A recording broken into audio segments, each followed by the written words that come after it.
Hola chicos, ¿cómo han estado? Nosotros somos el grupo número 2 y en este video les hablaremos sobre los impuestos.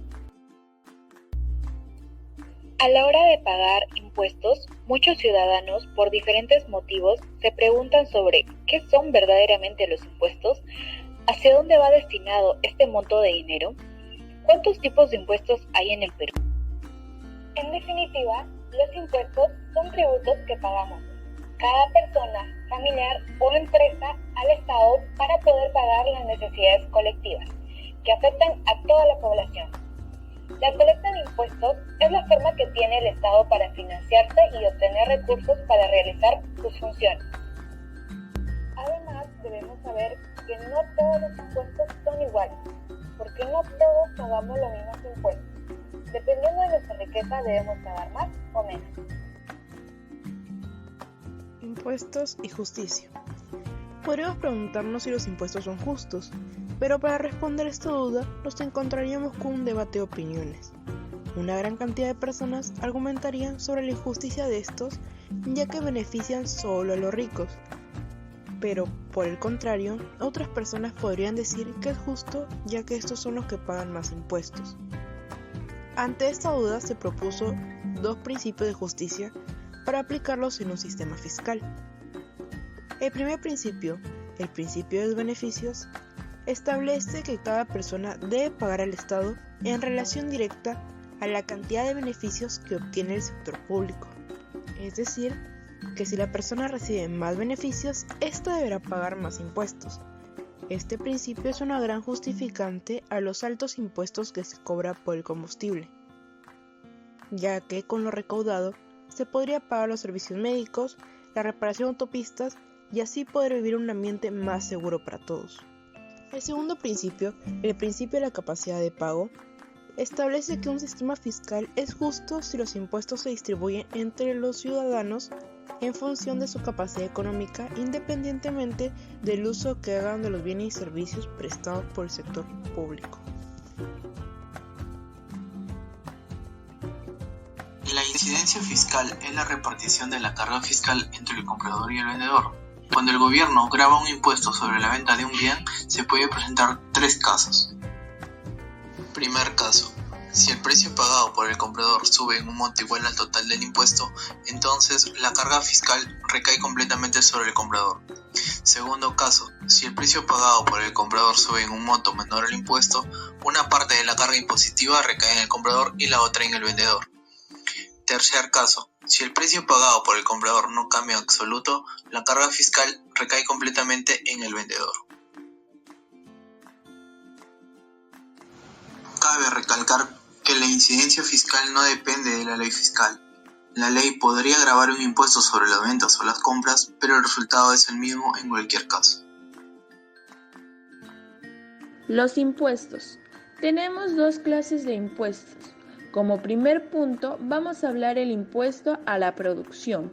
Un impuesto a la producción va a ser un aumento en el costo, por lo cual va a disminuir la oferta. Para poder determinar la posición de la nueva curva de oferta, tenemos que sumar el impuesto al precio mínimo que los vendedores están dispuestos a aceptar por cada cantidad vendida. Y el equilibrio va a ocurrir cuando la nueva curva de oferta se va a entrecruzar con la curva de demanda. Como segundo punto, vamos a hablar sobre el impuesto a las ventas. El impuesto al consumo va a disminuir la demanda y por ende la curva de la demanda se va a desplazar hacia la izquierda. Para poder determinar la posición de esta nueva curva de demanda, tenemos que restar el impuesto del precio máximo que los compradores están dispuestos a pagar por cada cantidad adquirida. Y el equilibrio va a ocurrir cuando la nueva curva de demanda se va a entrecruzar con la curva de oferta. La equivalencia de los impuestos a la producción y a las ventas. El punto clave es que cuando se grava una transacción, tenemos dos precios. El precio pagado por los compradores, que va a incluir el impuesto, y el precio recibido por los vendedores, que no incluye el impuesto. Un impuesto es como una cuña entre el precio de compra y el precio de venta.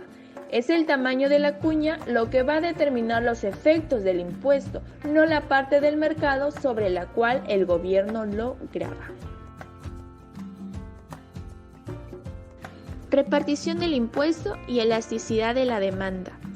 Vamos a tener la demanda perfectamente inelástica, la cual consiste en que el comprador va a pagar el impuesto, como por ejemplo la insulina.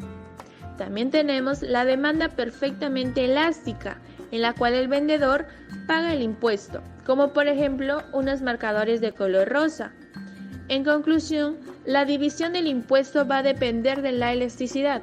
Cuanto más inelástica sea la demanda, más pagará el comprador, y cuanto más elástica sea la demanda, más pagará el vendedor. Repartición del impuesto y elasticidad de la oferta. Tenemos oferta perfectamente inelástica. Consiste en el que el vendedor paga el impuesto, como por ejemplo el agua de un manantial mineral. Tenemos oferta perfectamente elástica. Consiste en que el comprador va a pagar el impuesto, como por ejemplo la arena utilizada por fabricantes de chips de computadoras para hacer silicio. En conclusión, la división del impuesto va a depender de la elasticidad. Cuanto más inelástica sea la oferta, más pagará el vendedor, y cuanto más elástica sea la oferta, más pagará el comprador. Ahora hablaremos de otras clasificaciones de los impuestos. En esta clasificación tenemos a los impuestos según su naturaleza y según quién recae. Vamos a hablar acerca de los impuestos según su naturaleza. Aquí tenemos a los impuestos regresivos. Estos impuestos no tienen en cuenta la capacidad económica de la persona o empresa y que por tanto se cobran a todos por igual. Un ejemplo de estos es el impuesto al valor agregado o IVA, donde todos los consumidores pagamos lo mismo por diversos productos.